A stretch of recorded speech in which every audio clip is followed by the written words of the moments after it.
हाँ जी, कल क्या पढ़ा था हमने? कल लास्ट क्या लिया था? गुड आफ्टरनून वैसे तो, है ना? हाँ, बोल लिया करो यार, ऐसे क्या करते हो? कार्बेनाइन पढ़ लिया था। इंटरमीडिएट्स पढ़ रहे थे ना हम लोग? कुछ बचे थे इंटरमीडिएट्स में? कौन सा बचा था?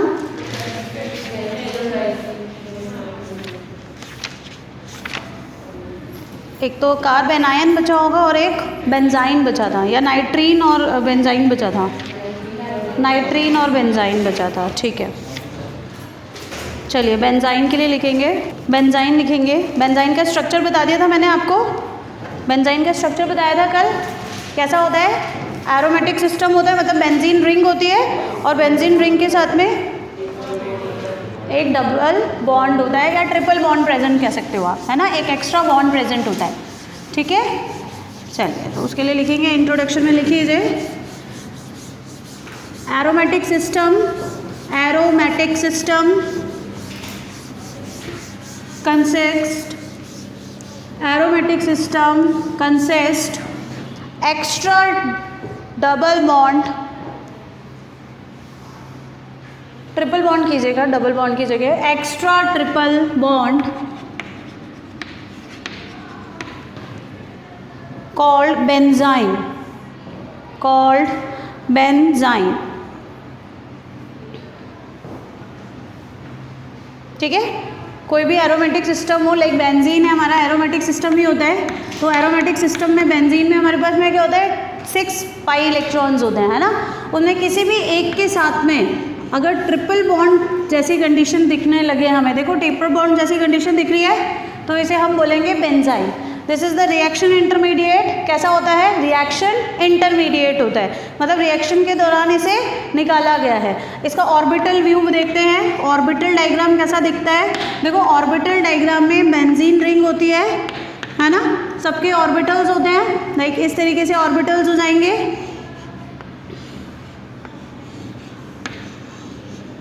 इस तरीके के ऑर्बिटल्स होते हैं। यहाँ पर भी इलेक्ट्रॉन्स होते हैं, और यहाँ पर भी, जैसे मान लीजिए कि यहाँ पे कोई और एटम अगर जुड़ा हुआ है, तो उस एटम को हम रिमूव करते हैं, तो बॉन्डिंग इलेक्ट्रॉन पाई एक एक इलेक्ट्रॉन्स यहाँ पर भी प्रेजेंट होते हैं।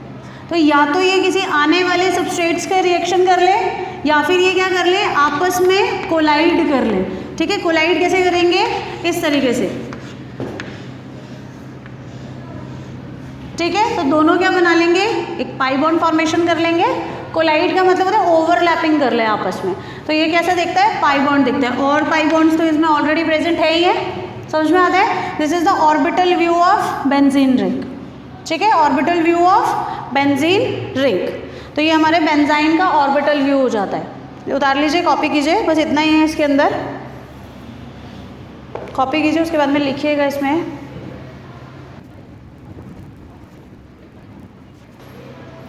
किया copy?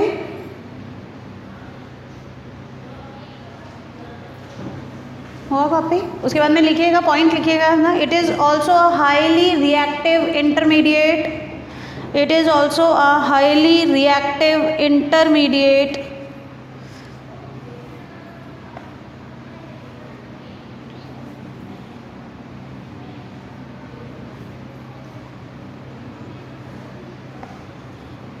Due to the triple bond.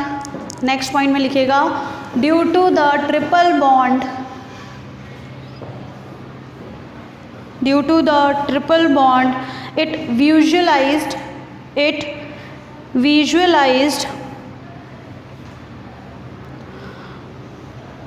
distorted, मतलब जो बेंजीन का प्लेनर स्ट्रक्चर होता है उससे कैसा दिखता है? डिस्टॉर्टेड दिखता है। आपने बेंजीन का स्ट्रक्चर पढ़ा होगा, कैसा होता है? हेक्सागोनल प्लेनर पढ़ा है ना? हेक्सागोनल प्लेनर ही होता है, प्लेन में होते हैं सभी एटम्स जो होंगे वो कैसे होंगे? प्लेन में प्रेजेंट होते हैं, ठीक है ना? कोई दिक्कत तो नहीं है। देखो ऐसे बनाते हैं बेंजीन रिंग का स्ट्रक्चर। अगर हम बनाते हैं तो ये पी ऑर्बिटल्स होते हैं हमारे इस तरीके के, these are the p orbitals. तो पी ऑर्बिटल्स में एक ऊपर की तरफ रिंग होती है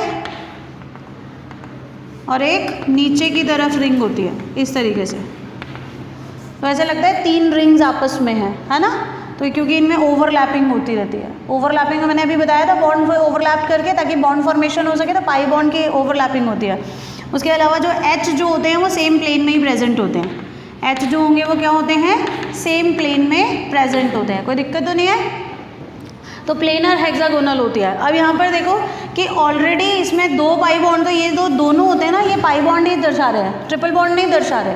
ये क्या होते हैं, पाई बॉन्ड ही होते हैं। पर यहाँ पर अगर एक और के बीच में आ जाए तो ये थोड़ा सा डिस्टॉर्टेड दिखने लग जाएगी। अगर मैं यहाँ पर एक और क्या बना दूँ, बॉन्ड फॉर्मेशन कर दूँ, तो 3 बॉन्ड बना दूँ मैं ऐसे करके दोनों के बीच में, तो ये क्या हो जाएगी, ओवरलैप्ड होगी ना, ये भी ओवरलैप हो रही है, इधर से भी ओवरलैप होगी, तो क्या हो जाएगी, डिस्टॉर्टेड हो जाती है। ठीक है ना। तो डिस्टॉर्टेड हेक्सागोनल प्लेनर दिखाई देने लगती है। ठीक है, इतना ही है इसके बारे में। बेंजाइन के बारे में बहुत ज़्यादा इसके बारे में अभी स्टडीज़ हुई नहीं है, और क्योंकि बहुत ही रिएक्टिव होता है तो माइन्यूट्स ऑफ सेकेंड्स के लिए ही क्या होता है, अवेलेबल होता है। उसके बाद में सीधे ही किस में कन्वर्ट हो जाता है, प्रोडक्ट में कन्वर्ट हो जाता है, क्योंकि ये जो बॉन्ड होता है ट्रिपल बॉन्ड बाहर वाला, वो बहुत ही ज़्यादा रिएक्टिव होता है। ठीक है, फॉर्मेशन की बात करेंगे, या मेथड ऑफ प्रिपरेशन या फॉर्मेशन लिख लीजिए। फॉर्मेशन ऑफ बेंजाइन कैसे बनता है, फॉर्मेशन ऑफ बेंजाइन कैसे बनेगा उसकी बात करेंगे।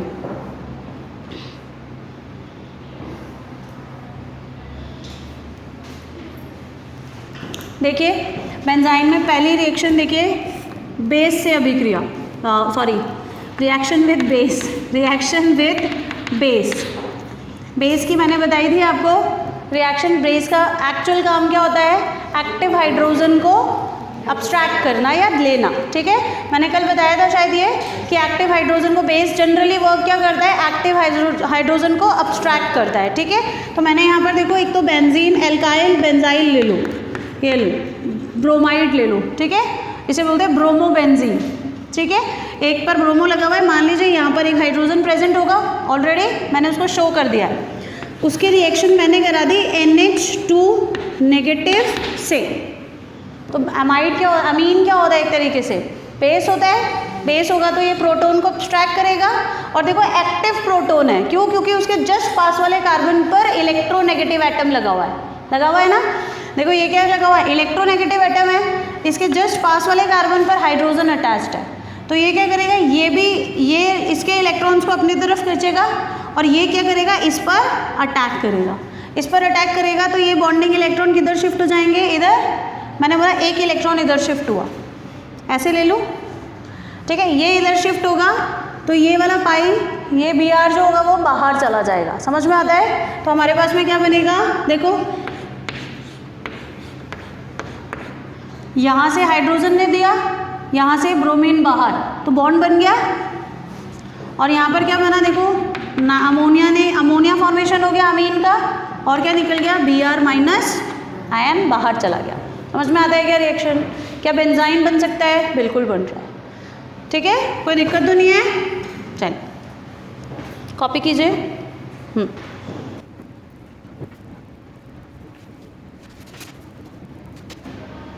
हुआ कॉपी। नेक्स्ट सेकेंड रिएक्शन लिखेंगे इसके,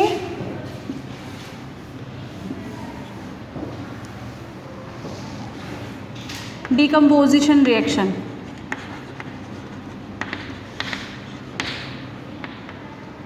डीकम्पोजिशन ऑफ एसिड, कोई भी अमीन एसिड है उसका डीकम्पोजिशन कराएंगे अपन। ठीक है,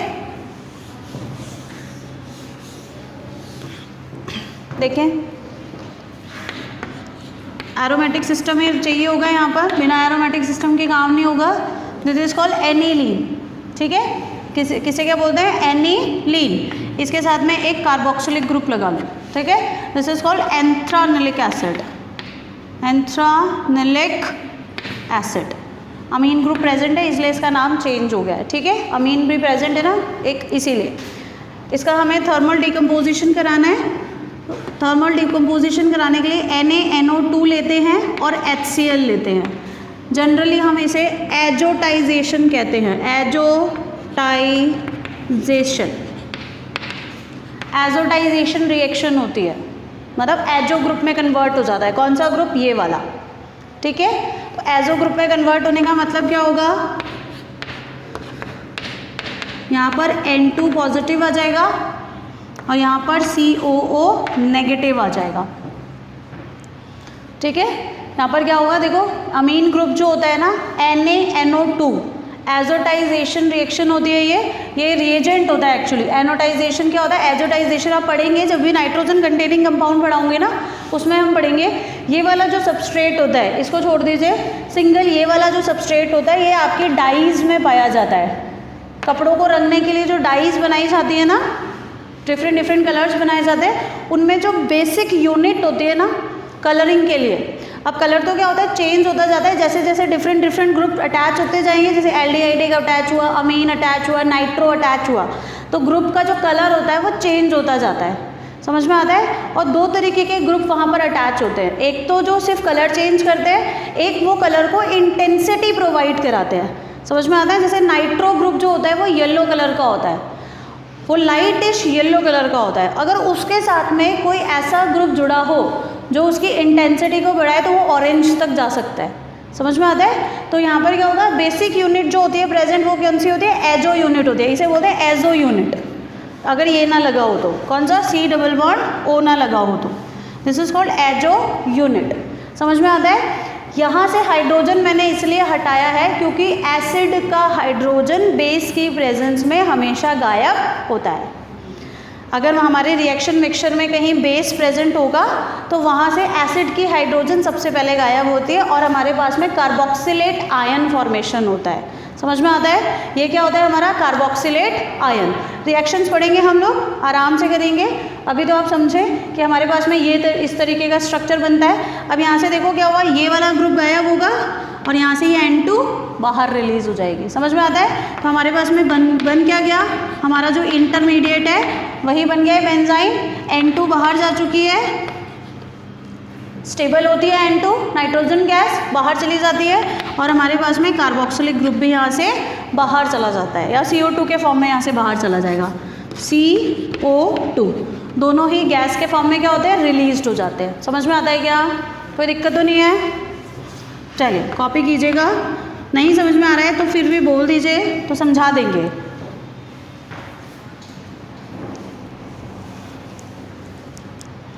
तो method of preparations are there, जिसकी वजह से हम लोग क्या कर सकते हैं, पता कर सकते हैं कि हाँ बेंजाइन की क्या है, ये क्या है, एक तरीके से आपके लिए डेटा है जो प्रूव करता है कि इंटरमीडिएट फॉर्मेशन होता है। ठीक है, हो गया कॉपी। चल नेक्स्ट हम बात करेंगे नाइट्रीन की, लास्ट इंटरमीडिएट, फिर हम लोग इफेक्ट्स पढ़ेंगे। और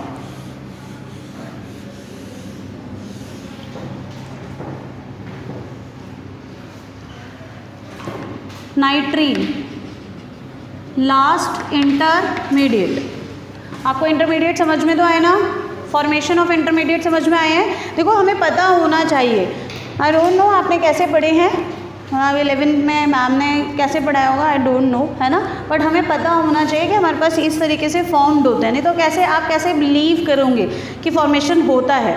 समझ में आता है। जैसे मैंने आपको कल डाइक्लोरोकार्बीन का फॉर्मेशन बताया, तो जब तक आप रिएक्शन नहीं पढ़ोगे तब तक आपको पता ही नहीं चलेगा। समझ में आता है।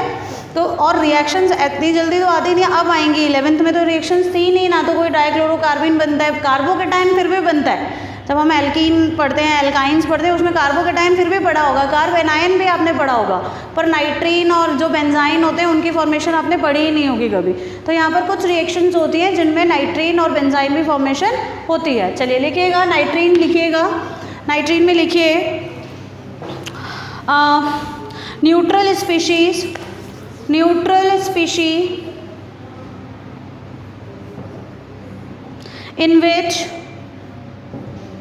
in which neutral species in which central nitrogen atom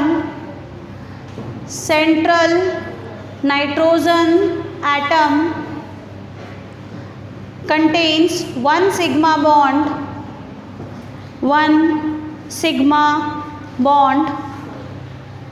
and two lone pair of electrons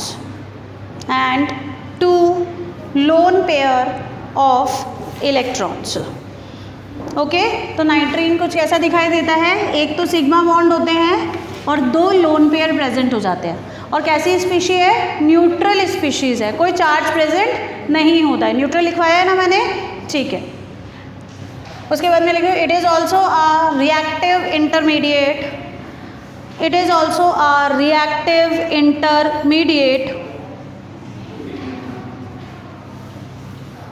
and electron deficient species.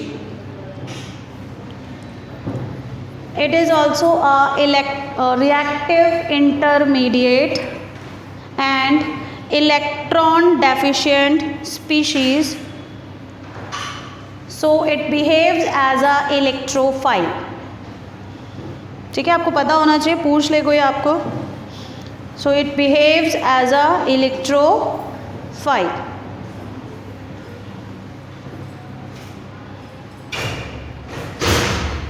Okay, next लिखेंगे type of nitrene. Type of नाइट्रीन,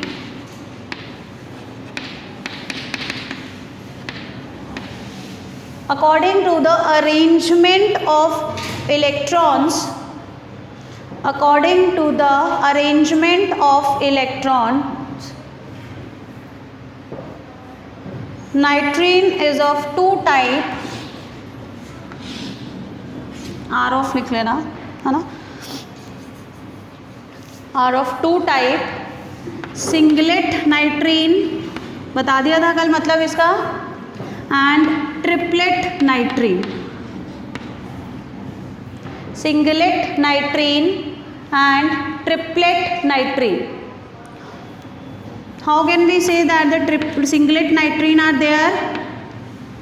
When the arrangement of electrons, these two electrons are anti-parallel, fine, एक upward direction में और एक downward direction में, बताया था मैंने कल आपको। अब यहाँ पर upward और downward direction में होगा तो spin multiplicity निकाल ले, this is the formula of spin multiplicity, ठीक है। यहाँ पर S क्या हो जाएगा, स्पिन नंबर हो जाएगा, है ना, या स्पिन इंटीग्रल हो जाएगा। तो स्पिन में क्या लिखेंगे हम लोग, देखो स्पिन क्या होता है हमारे पास में, एक हो जाएगा हमारे पास में प्लस हाफ, प्लस एक हो जाएगा हमारे पास में माइनस हाफ, दोनों को कैंसिल करेंगे तो क्या बना, ज़ीरो। तो S की वैल्यू कितनी आ गई, zero. Putting this value on this equation, तो देखो क्या हो जाएगा, 2 into zero plus 1 which is equals to 1। इसका मतलब क्या हो गया, सिंगलेट। अगर ऐसी नाइट्रीन प्रेजेंट हो जिसमें दोनों ही इलेक्ट्रॉन का जो डायरेक्शन है वो क्या हो जाए, एंटी पैरेलल हो जाए, तो सिंगलेट नाइट्रीन होगी। सेम यहाँ पर देखेंगे, ऐसी नाइट्रीन प्रेजेंट हो जिनमें दोनों का डायरेक्शन या तो अपवर्ड हो जाए या फिर डाउनवर्ड हो जाए, सेम डायरेक्शन में हो दोनों, ठीक है, कोई दिक्कत, या तो अपवर्ड डायरेक्शन में या डाउनवर्ड्स डायरेक्शन में, कोई सा भी प्रोसेस हो सकता है। तो हमारे पास में 2s + 1 हो जाएगा फॉर्मूला। s की वैल्यू क्या आ जाएगी, या तो मैं लिख दूँ +1 प्लस माइनस के हाफ, सॉरी प्लस हाफ, है ना, दोनों सेम है तो प्लस प्लस लिख लो। तो s की वैल्यू कितनी आ गई, 1। Putting this value of s, 2 into 1 plus 1 which is equals to 3। 3 का मतलब ट्रिपलेट, 3 का मतलब ट्रिपलेट। अगर मैं इसका हाइड्रोजन की तरह क्या लूँगी, स्पेक्ट्रम लूँगी, अगर मैं इसका हाइड्रोजन की तरह क्या लूँगी, स्पेक्ट्रम लूँगी, तो क्या आएगा, 3 लाइन्स आएंगे और बहुत ही पास पास। जब मैग्नीफिकेशन करेंगे तभी हमें उसके 3 लाइन्स अलग अलग दिखेंगी। तो नाइट्रीन भी 2 टाइप्स की होती हैं।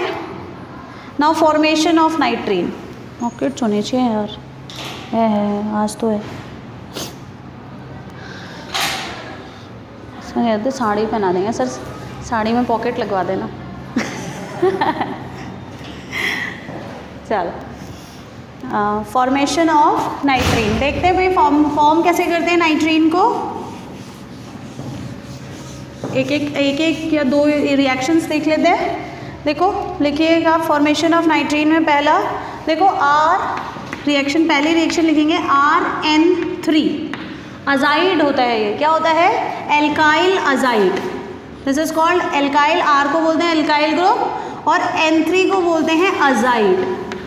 याद रखिएगा जब रिएक्शंस पढ़ेंगे ना नाइट्रोजन कंटेनिंग वाली कंपाउंड्स के, वहाँ पढ़ेंगे हम इन सबको। तो देखो हमने क्या पढ़ा, एल्काइल अजाइड है। अजाइड का मतलब नाइट्रोजन कितनी है यहाँ पे, 3 नाइट्रोजन्स आर देयर, ठीक है ना। तो यहाँ से देखो क्या होता है, जब 3 नाइट्रोजन होते हैं तो हम बोलते हैं 2 नाइट्रोजन एटम को बाहर निकाल सकते हैं in the form of N2 gas, क्योंकि N2 गैस हमारे पास में क्या होती है, सबसे ज़्यादा स्टेबल गैस होती है। तो N2 गैस के फॉर्म में हम इसको क्या निकाल सकते हैं, रिमूव कर सकते हैं। तो जब भी यहाँ से N2 गैस जाएगी तो हमारे पास में क्या बच जाएगा, एक पेयर ऑफ इलेक्ट्रॉन एक्स्ट्रा बचेगा। नाइट्रोजन पर ऑलरेडी 1 पेयर ऑफ इलेक्ट्रॉन्स होते हैं, लोन पेयर ऑफ इलेक्ट्रॉन्स, उसके अलावा एक पेयर ऑफ इलेक्ट्रॉन्स और बच जाएगा, और यहाँ पर क्या चला जाएगा, प्लस N2 जो होगी वो रिलीज हो जाएगी। समझ में आता है, N2 इज रिलीज्ड। तो ये क्या बन गया हमारे पास में, एल्काइल नाइट्रीन। क्या बन गया, एल्काइल नाइट्रीन फॉर्मेशन हो गया। और अजाइड का होना बहुत ज़रूरी है, तब तक नाइट्रीन फॉर्मेशन नहीं होगा, ठीक है। देखो एक और ले लो आप लोग, RC double bond O, second reaction है, और यहाँ पर हमने ले लिया अजाइड।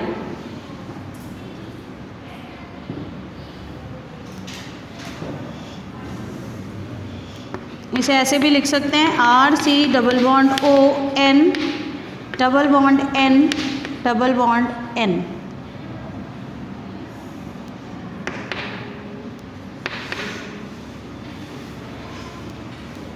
चार हो रहे हैं ना, किसी एक पर पॉजिटिव आएगा ना।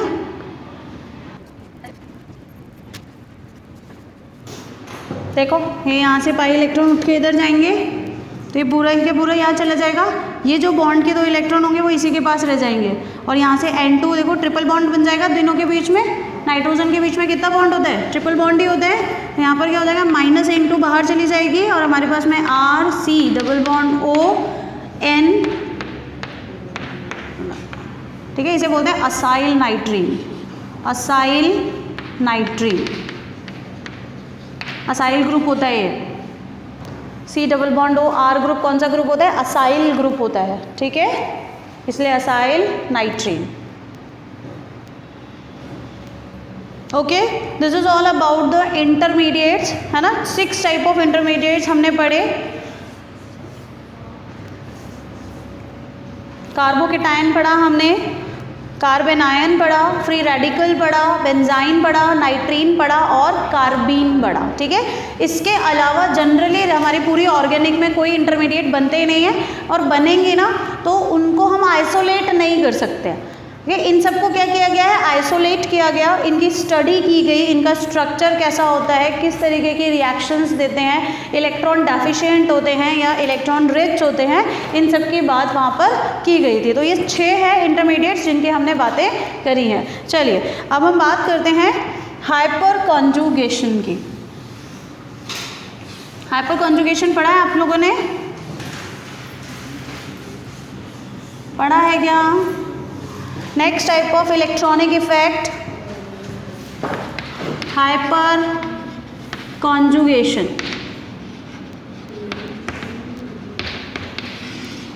Hyper conjugation,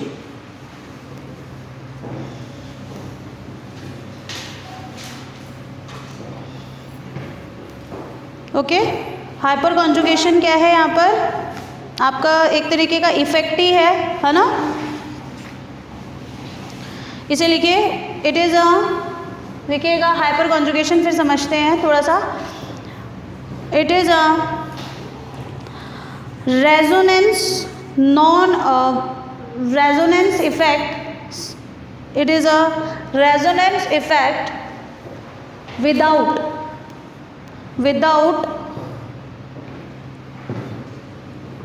delocalization of electrons,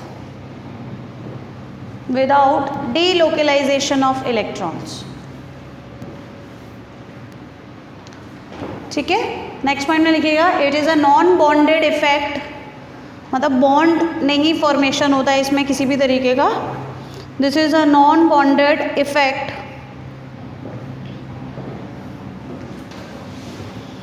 okay. देखो अब रेजोनेंस इफेक्ट जो हाइपर कॉन्जुगेशन इफेक्ट होता है, उसके बाद में एक और पॉइंट लिखिएगा, लिखते जाइए पॉइंट, अभी 1-2 पॉइंट जो याद आते जाएंगे उन्हें लिख लीजिए, है ना। Alpha hydrogen atom alpha hydrogen atom play an important role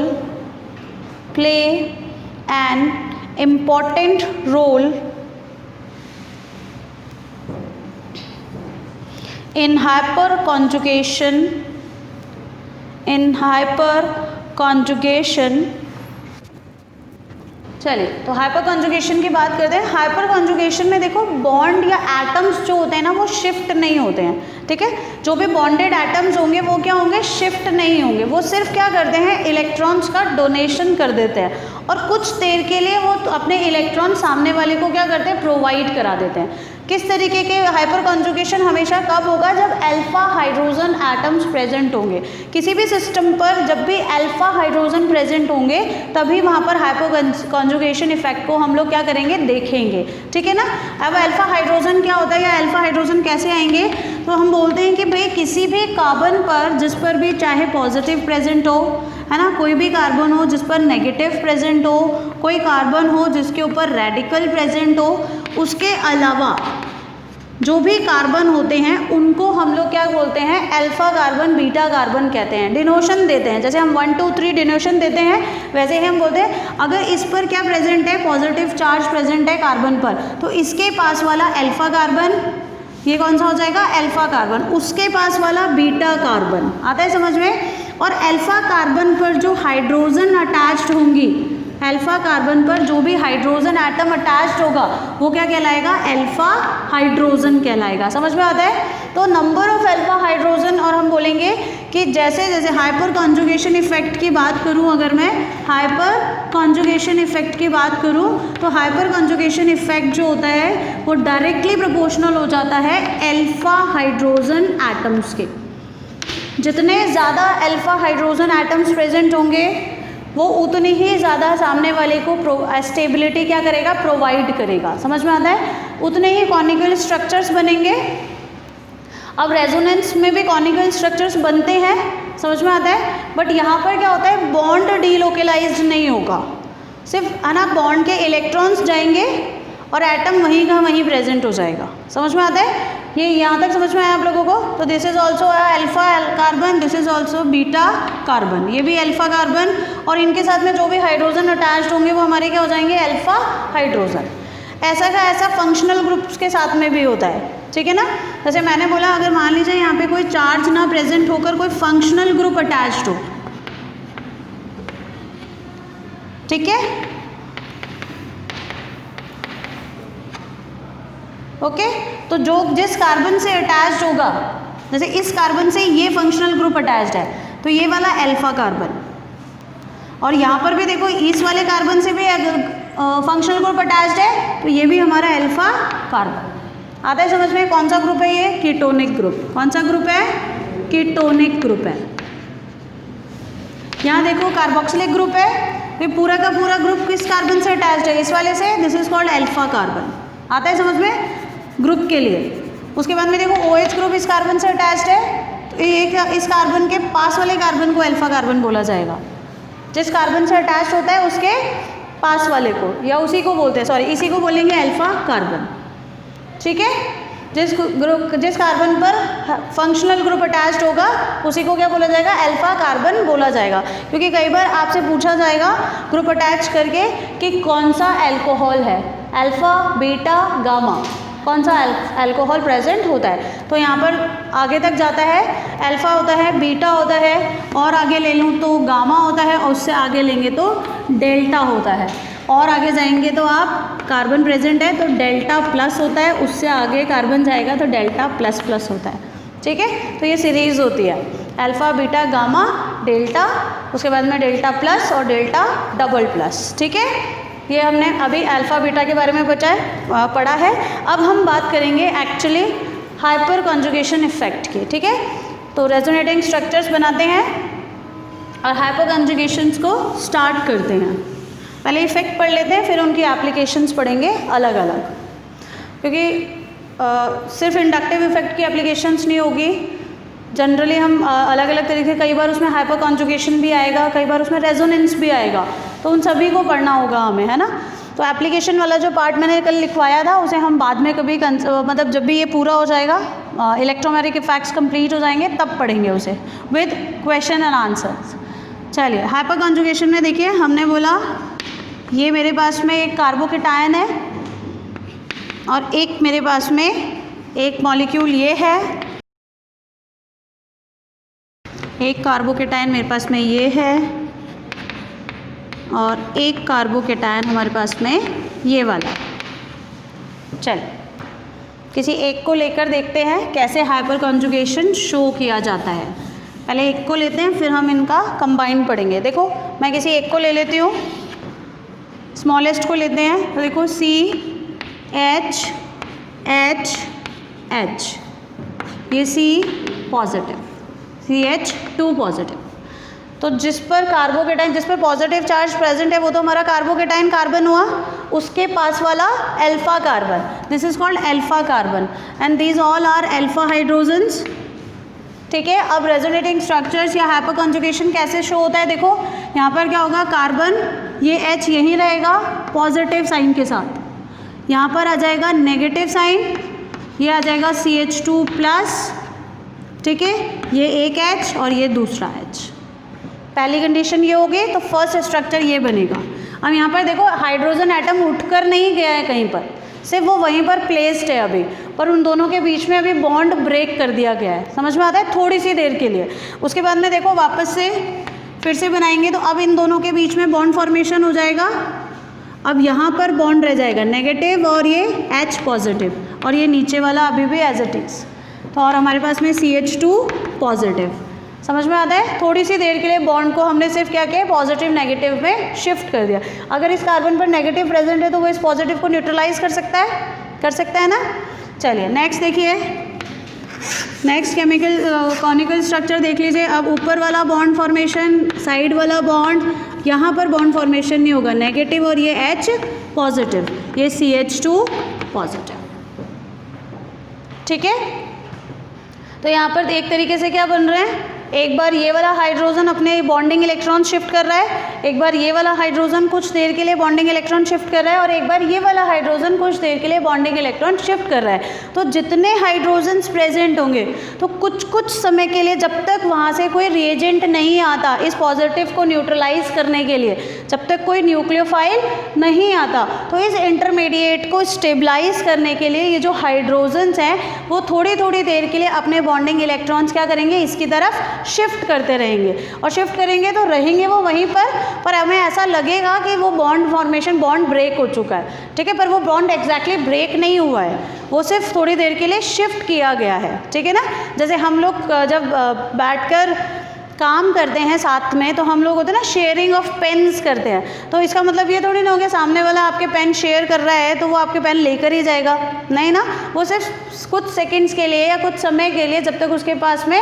different colour pen नहीं है, वो सिर्फ लाइन खींचने के लिए उसको यूज़ कर रहा है। तो यहाँ पर सिर्फ जो H के साथ में जो बॉन्डिंग इलेक्ट्रॉन्स हैं वो सिर्फ यूज़ किए जा रहे हैं इस पॉजिटिव चार्ज को न्यूट्रलाइज करने के लिए, ताकि इस पॉजिटिव चार्ज को स्टेबिलिटी मिल सके। समझ में आता है। तो अब यहाँ पर देखो नंबर ऑफ अल्फा हाइड्रोजन्स कितने थे, नंबर ऑफ अल्फा हाइड्रोजन्स कितने थे, 3। तो ये 3 बार करेंगे। यहाँ पर देखो कितने नंबर ऑफ अल्फा, देखो this is a carbocation, this is also a alpha carbon and this is also a alpha carbon. जिस भी कार्बन से अटैच होगा वो अल्फा कार्बन, तो ये भी अल्फा कार्बन की तरह बिहेव करेगा और ये भी अल्फा कार्बन की तरह बिहेव करेगा। तो दोनों के पास में टोटल कितने हो गए, 6 अल्फा हाइड्रोजन्स हो गए। यहाँ कितने हो जाएंगे, 9 अल्फा हाइड्रोजन्स हो जाएंगे। तो मैंने यहाँ पर लिखा हुआ था अभी कि हाइपर कॉन्जुगेशन इफेक्ट या stability effect is directly proportional with alpha hydrogen atom. ठीक है, अब हाइपर कॉन्जुगेशन लिख लो चाहे स्टेबिलिटी लिख लो, stability is directly proportional to alpha, number of alpha hydrogen atom, alpha hydrogen atom. कहीं पर भी लिख लीजिएगा एक बार और। तो this is more stable than second than first. और अब चाहे ना तो देखो इन दोनों के बीच में ना bond, double bond character denote कर सकते हो, ऐसे है ना, इधर से भी करोगे तो भी ऐसे ही होगा, डबल बॉन्ड कैरेक्टर डिनोट कर सकते हो। ठीक है ना, मतलब बनाया नहीं है हमने थोड़ी देर के लिए, बस थोड़ी देर के लिए ऐसा हुआ है कि कैरेक्टर आ रहा है, डबल बॉन्ड का कैरेक्टर आ रहा है, तो डबल बॉन्ड कैरेक्टर आ रहा है तो पॉजिटिव चार्ज न्यूट्रलाइज्ड हो रहा है।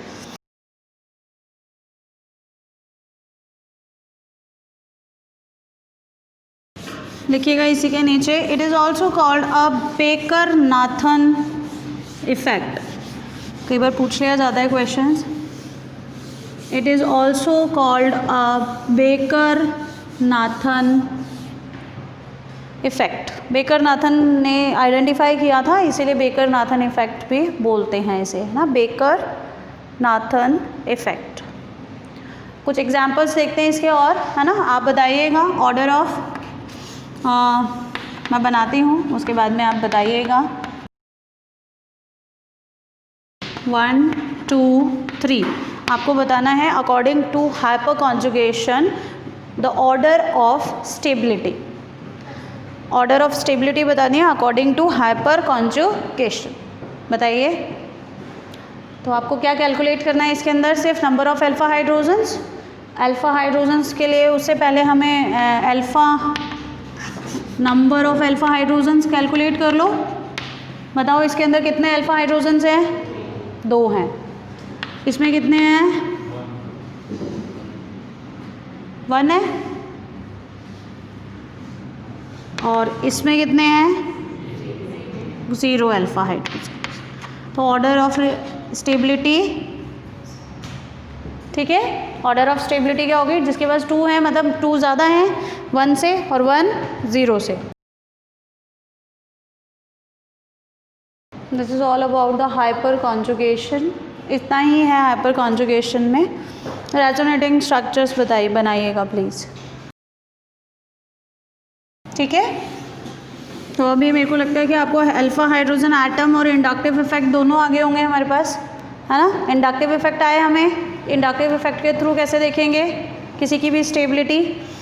हाइपर कॉन्जुगेशन के थ्रू कैसे देखेंगे? अल्फा हाइड्रोजन कैलकुलेट करना है हमें, तो अल्फा एटम, कार्बन एटम पता करना है और उस कार्बन एटम पर कितने हाइड्रोजन प्रेजेंट है उनका पता करना है हमें, ठीक है।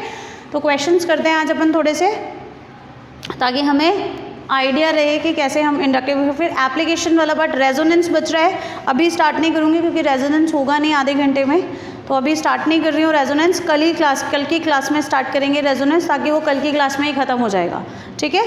तो अभी हम लोग बात कर लेते हैं, सम क्वेश्चंस कर लेते हैं हम लोग, खूब सारे डिफरेंट तरीके के क्वेश्चंस कर लेते हैं। चलिए मैं आपको स्टेबिलिटी के क्वेश्चंस देती हूँ। डिफाइन, अरेंज देम, है ना, arrange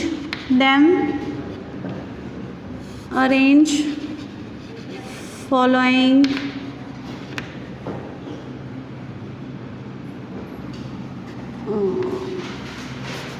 molecules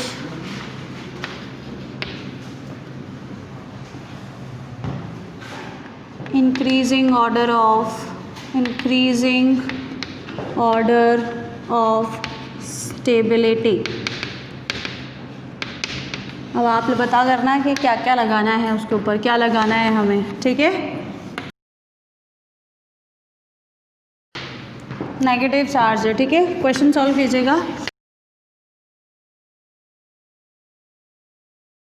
stability, increasing order of stability में लिखना है, नंबर लिख लीजिएगा तो ज़्यादा अच्छा होगा, तो आप कर पाएंगे आसानी से। 1 2 3 4 कीजिए, क्वेश्चन दे रही हूँ, कीजिएगा और रीज़न लिखिएगा किस वजह से स्टेबलाइज्ड हो रहे हैं। हाइपर कॉन्जुगेशन के थ्रू हो रहे हैं, एल्काइल इंडक्टिव इफेक्ट के थ्रू हो रहे हैं, किसके थ्रू हो रहे हैं वो लिखिएगा, ओके। क्या हुआ? मिल बांट के नहीं करना है, अकेले करना है ना, मिल बांट के नहीं करना है, एग्ज़ाम में अकेले करना होता है। Question number solve. Question number 1, what is the mean of increasing order? Increasing order का क्या मतलब होता है? कैसे अरेंज करोगे फर्स्ट, सेकंड और थर्ड को? क्वेश्चन नंबर फर्स्ट में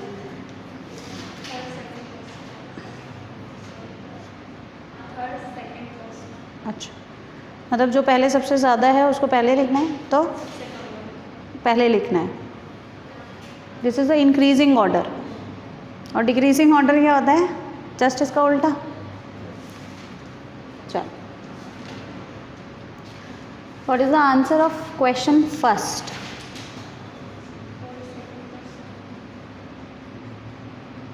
कौन सा? फर्स्ट,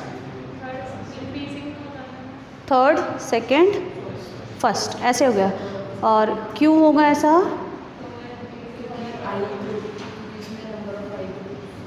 इंक्रीज हो रहे हैं। ओके, देखो इसमें हाइपर कंजुगेशन भी लग सकता है, दोनों कंसेप्ट एक साथ लग रहे हैं, देखो है ना। हाइपर कंजुगेशन भी लग सकता है, इसमें 2 अल्फा हाइड्रोजन है, उसमें 1 अल्फा हाइड्रोजन है, उसमें कुछ भी अल्फा हाइड्रोजन नहीं है। स्टेबिलिटी ऑर्डर बताना था ना, नेगेटिव चार्ज था, तो आपका आंसर आ रहा है 3 2 1, ऐसा आ रहा है ना। आप योर आंसर इज 3 2 1, ऐसे उल्टा। ओके, चल, किसका ऐसे आ रहा है और किसका ऐसे आ रहा है? नीचे वाला आ रहा है, और किसका? ये वाला किसका आ रहा है? यार 5 जने तो तुम 7 जने हो कुछ कुल मिला के। ये वाला किसका आ रहा है? इस तेरा बता, कौन सा? ये वाला, ठीक है। एक का तो ये वाला आ रहा है। ये वाला किसका है? आपका कौन सा? Which one? Second one?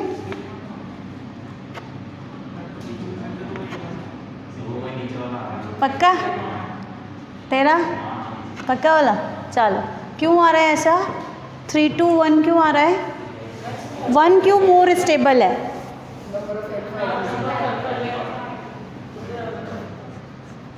अच्छा, number of alpha hydrogens present है, इसलिए 1 ज़्यादा स्टेबल है।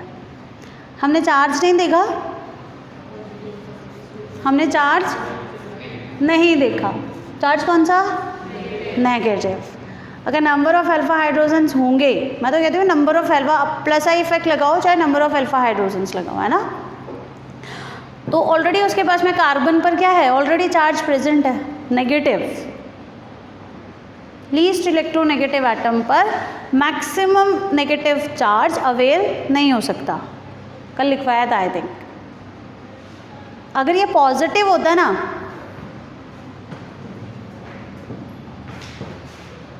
तो हाइपर कंजुगेशन और इंडक्टिव इफेक्ट का डिफरेंस आएगा। समझो इस इफेक्ट को, समझो थोड़ा सा। मैम क्या बोलना चाहती है? मैंने बोला मैंने आपको कार्ब एनायन दिया है और एनायन दिया है, अगर मैं प्लस आई इफेक्ट लगाती हूँ, क्या लगाती हूँ? Plus I effect, this is more stable according two plus I effect, क्योंकि जितने प्लस आई इफेक्ट देने वाले, इलेक्ट्रॉन देने वाले ग्रुप कम होंगे उतनी ही इसकी स्टेबिलिटी बढ़ेगी। बिकॉज ऑफ दैट कार्बन पर ऑलरेडी नेगेटिव चार्ज है, carbon is a least electronegative atom, तो बहुत ज़्यादा इलेक्ट्रॉन डेंसिटी को वो अपने ऊपर अवेल नहीं कर सकता, मैक्सिमम इलेक्ट्रॉन डेंसिटी अवेल नहीं हो सकती, है ना। तो हमारा जो this is more stable than this and then this, वही लिखा है हमने अभी तो, ठीक है। और हाइड्रोजन एटम के अकॉर्डिंगली करेंगे तो H प्लस हाइपर कंजुगेशन के अकॉर्डिंगली करेंगे तो I think third is more stable, उल्टा हो जाएगा ना, उल्टा हो जाएगा। देखो ये तो किसके अकॉर्डिंगली है? प्लस आई इफेक्ट के अकॉर्डिंगली, समझ में आता है। हाइपर कंजुगेशन के अकॉर्डिंगली हम बोलेंगे तो हाइपर कंजुगेशन के लिए हमने क्या बोला? अगर हाइपर कंजुगेशन इफेक्ट होगा तो वो डायरेक्टली प्रोपोर्शनल हो जाएगा नंबर ऑफ अल्फा हाइड्रोजन्स के, डायरेक्टली प्रोपोर्शनल होगा नंबर ऑफ अल्फा हाइड्रोजन्स के। तो मुझे क्या करना है?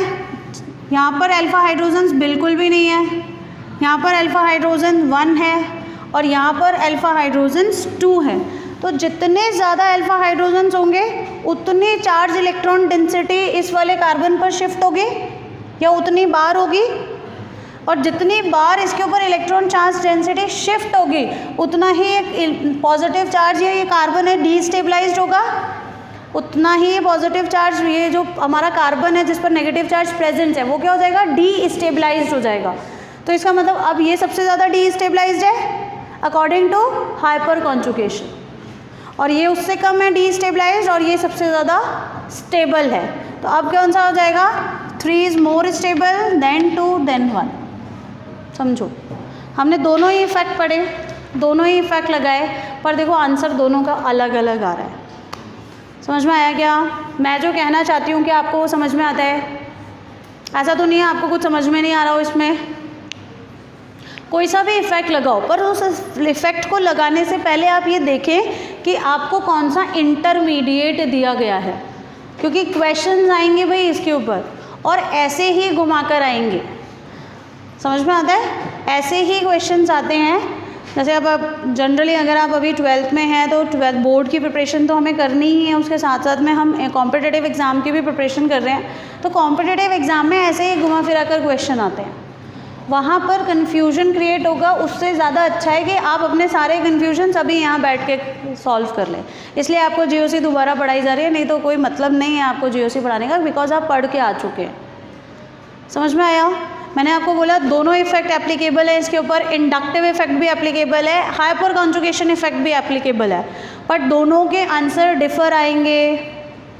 अगर प्लस आई इफेक्ट के थ्रू देखा जाए तो this is more stable than this, sorry this is more stable than this and this more stable then third degree, ठीक है। पर अगर एच इफेक्ट देखें या हाइपर कॉन्जुगेशन इफेक्ट देखें तो हमारे पास में क्या हो जाएगा, उल्टा हो जाएगा। ओके, कोई दिक्कत तो नहीं है? समझ में आया? चल आ जाना चाहिए। नेक्स्ट वाला क्वेश्चन। अच्छा मैंने इस पर चार्ज तो लगाया ही नहीं था, फिर क्या देखोगे तुम? मैं तो भूल ही गई, तुमने मुझे बोला भी नहीं। थर्ड वाला देखो, कर लिया क्या? सेकंड वाला किसने कर लिया है विदाउट चार्ज? किया है क्या किसी ने?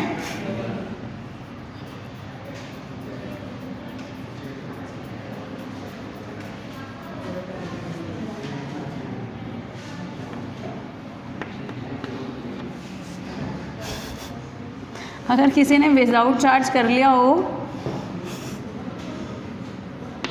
चलिए ये वाला एक स्ट्रक्चर हटा दीजिएगा फिर, है ना। अच्छा थर्ड वाला क्या है क्या? हाँ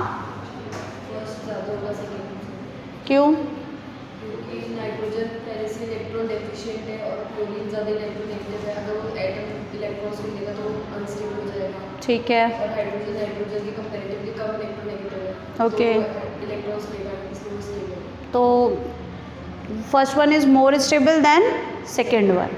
चलिए ठीक है, अब ये वाला कर लीजिए, ये होगा इसका आंसर स्टेबिलिटी के लिए। नेक्स्ट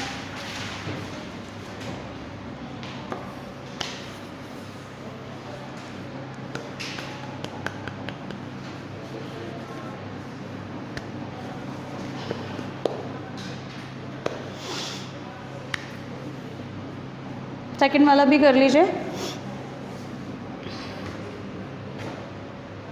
आप लोगों ने सर से जीओसी के क्वेश्चन सब प्रोवाइड करा दूँ आप लोगों को, जीओसी के कर लेंगे आप लोग?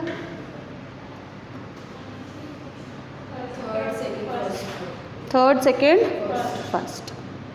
और ऐसा क्यों? Number of alpha hydrogen atom. क्यों प्लेसा इफेक्ट नहीं लग सकता इस पर?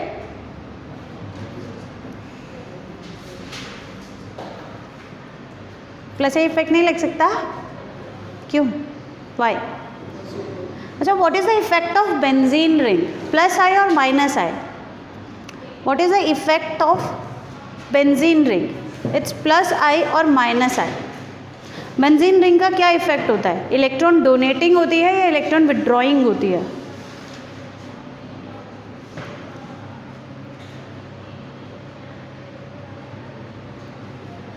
विड्रॉइंग होती है। सम स्पेसिफिक केसेस में डोनेटिंग होती है, ठीक है। जनरली क्या होती है? विड्रॉइंग। फिनाइल ग्रुप की जो टेंडेंसी होती है वो कैसी होती है? इलेक्ट्रॉन विड्रॉइंग की होती है। तो ये क्या करेगा? इससे विड्रॉ करेगा। तो इसके इसीलिए इसके ऊपर प्लस आई इफेक्ट नहीं लगा सकते हम लोग, ठीक है। इसीलिए हम इसके ऊपर प्लस आई इफेक्ट नहीं लगा सकते, क्योंकि ये तो विड्रॉ कर रहा है और ये दे रहा है, तो दोनों इफेक्ट एक साथ काम नहीं कर सकते हैं, ठीक है ना। इसलिए यहाँ पर अल्फा हाइड्रोजन एटम का कॉन्सेप्ट लगेगा, ठीक है। यहाँ पर दो अल्फा हाइड्रोजन है, यहाँ पर तो एटलीस्ट है ही नहीं अल्फा हाइड्रोजन, पर यहाँ पर है 3 अल्फा हाइड्रोजन, यहाँ पर 6 अल्फा हाइड्रोजन। तो this is more stable than this and this is more stable then first one. ठीक है, आई थिंक बहुत है। चलिए रेजोनेंस के बारे में थोड़ा सा पढ़ लेते हैं, फिर कल लिखना स्टार्ट करेंगे। What is the resonance effect? What is the resonance effect? क्या होता है resonance effect?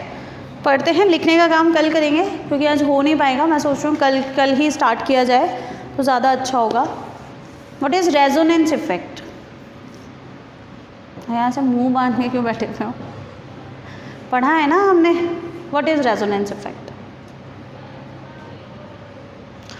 Delocalisation of pi electrons और इलेक्ट्रॉन्स, है ना, वो क्या होता है?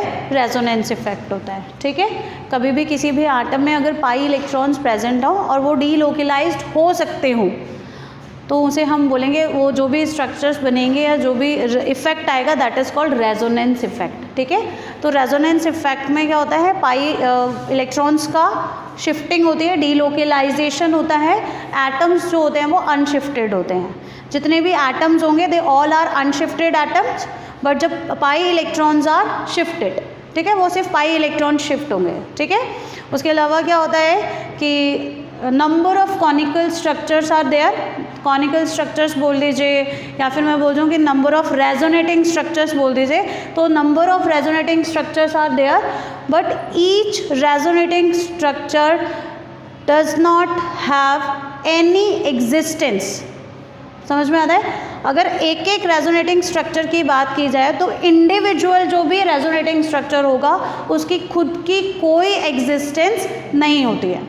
समझ में आता है? जब तक हम, जैसे मान लीजिए बेंजीन के 4 रेजोनेटिंग स्ट्रक्चर्स अगर फॉर्म होते हैं तो जब तक चारों रेजोनेटिंग स्ट्रक्चर्स नहीं होंगे तब तक सिंगल रेजोनेटिंग स्ट्रक्चर्स बेंजीन की प्रॉपर्टीज़ को डिफाइन नहीं कर सकता।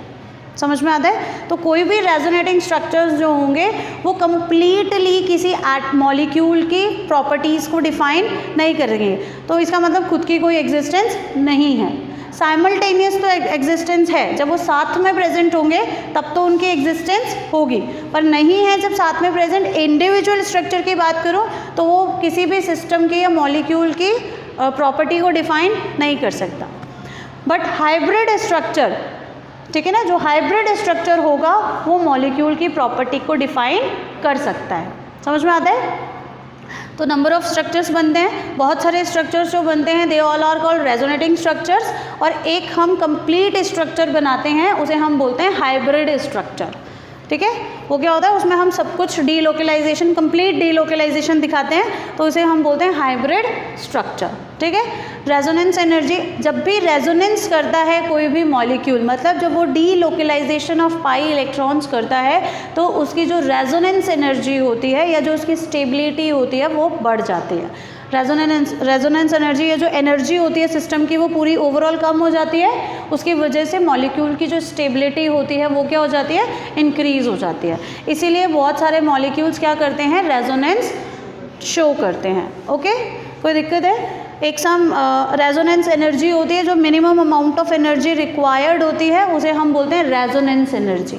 ठीक है ना, रेजोनेंस करने के लिए so minimum amount of energy required होती है, उसे हम क्या बोलते हैं? रेजोनेंस एनर्जी कहते हैं। ठीक है, सबसे पहले रेजोनेंस बेंजीन में डिफाइन किया गया था, तो उसके अकॉर्डिंगली बेंजीन्स के काफ़ी स्ट्रक्चर्स भी बनाए गए थे। ठीक है, number of structures are there, और एक हाइब्रिड स्ट्रक्चर भी बनाते हैं हम लोग उसका। ठीक है, तो जितने भी 6 पाई इलेक्ट्रॉन्स हैं तो वो 6 टाइम्स क्या करते हैं? ईच कार्बन पर delocalise, 6 carbon are there. Benzene ring में क्या होता है? 6 कार्बन्स होते हैं, तो ईच कार्बन पर क्या करते हैं? डीलोकेलाइजेशन होता है एक एक बार पाई इलेक्ट्रॉन का, और वो हमारे पास में क्या बनते हैं? रेजोनेटिंग स्ट्रक्चर्स देते हैं। उन रेजोनेटिंग स्ट्रक्चर्स का एक कंप्लीट स्ट्रक्चर हम फॉर्म करते हैं which is called hybrid resonating structure या फिर रेजोनेंस हाइब्रिड। ठीक है, कोई दिक्कत तो नहीं है? जैसे हम बेंजीन जब बनाते हैं, आपने देखा होगा मैक्सिमम टाइम जब बेंजीन बनती है तो आप उसके बीच में ऐसे सर्कल लगाते हैं, है ना। और कई बार जब बेंजीन बनाते हैं तो हम लोग 6 पाई इलेक्ट्रॉन्स बनाते हैं, डबल बॉन्ड बनाते हैं ना, which is means 6 pi electrons. 1 pi electron, 2 pi electron ये रहे, 2 ये रहे और 2 ये रहे। हर पाई इलेक्ट्रॉन के लिए 2 इलेक्ट्रॉन्स, पाई बॉन्ड के लिए 2 इलेक्ट्रॉन्स की रिक्वायरमेंट होती है। इवन तो हर बॉन्ड के लिए 2 इलेक्ट्रॉन, मिनिमम 2 इलेक्ट्रॉन्स की रिक्वायरमेंट होती है, तो 6 पाई इलेक्ट्रॉन होते हैं। तो ये this is called the resonance hybrid. ये क्या होता है? रेजोनेंस हाइब्रिड होता है। समझ में आता है? इसे हम रेजोनेंस हाइब्रिड स्ट्रक्चर बोलते हैं एग्जैक्टली, ठीक है। और जो भी प्रॉपर्टीज़ की अगर बात करें तो जितने भी कॉनिकल स्ट्रक्चर्स होते हैं या रेजोनेटिंग स्ट्रक्चर्स होते हैं वो पूरे ही स्ट्रक्चर्स मॉलिक्यूल की प्रॉपर्टीज़ को डिफाइन कर सकते हैं। अब हम इसके बारे में एग्जैक्टली लिखेंगे, कल एक एक पॉइंट लिखते जाएंगे और उसको समझते जाएंगे, ठीक है। Thank you.